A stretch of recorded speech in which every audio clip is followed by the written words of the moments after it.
Барлықтарыңызға сәлем, мен YouTube каналым оқырмандары. Бүгін біз осындай өте дәмді үй жағдайында коктейль немесе смузи дайындайтын боламыз. Ол үшін мен видеомды соңына шейін бақылаңыздар. Ең алдымен бізге керекті заттарымызды дайындап аламыз. Банан, апельсин және де сүт. Сүттің көп болғанын қаласаңыздар, бұдан көбірек құя бересіздер. Және 2 балмұздақ. Барлық керекті заттарымызды дайындап болған соң, бананның бізге осындай қатты піскен түрі өте жақсы келетін болады. Дәмі де дәмді болып шығады. Енді керекті заттарымыздың барлығын блендердің арнайы осындай араластыратын, езетін затына салып алатын боламыз. Бананымызды, апельсинімізді, балмұздағымызды үшеуін бірге салып, блендердің көмегімен езіп сұйық массаға келтіріп аламыз.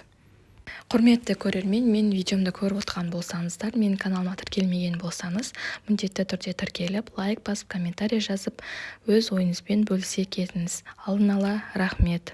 Енді барлық затымызды салып болған соң, блендердің көмегімен сұйық масса болғанша жақсылап езіп аламыз.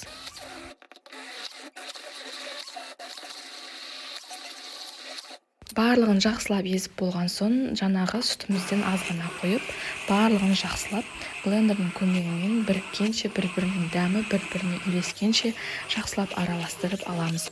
Міне біздің коктейліміз дайын болды. Дайын болған коктейлімізді осылай стаканға, бокалға құйып ұсына бересіздер. Міне апельсинмен жасалған коктейліміз өте қою әрі түсі сарғыш түс болып шығады. Енді екінші коктейлімізді дайындаймыз. Ол бізде 2 ғана заттан тұрады. Банан және балмұздақты салып, тура осылай бірінші екеуін жақсылап араластырып, сұйық масса болғанша блендердің көмегімен езіп аламыз. Құрметті менің каналымның көрермендері, егер менің каналымды көріп отырған болсаңыздар, подписаться бөліміндегі қоңырауша белгісін басып, лайк, комментарий жазып, қолдау көрсетіп кетіңіздер. Алдын ала рахмет.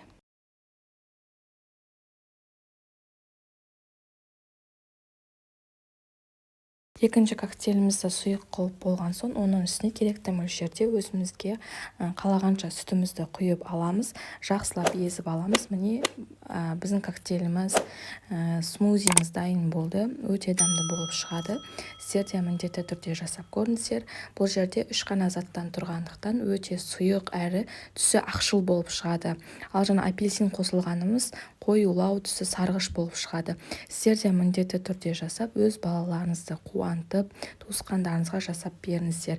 Өте дәмді болып шығады. Егер азуды қалап жүрсеңіз, осы коктейльді жасап ішсеңіз, өте тойымды, тамақ ішудің қажеті жоқ. Сіздер де жасап, өз ойларыңызбен бөлісе кетіңіздер. Рахмет.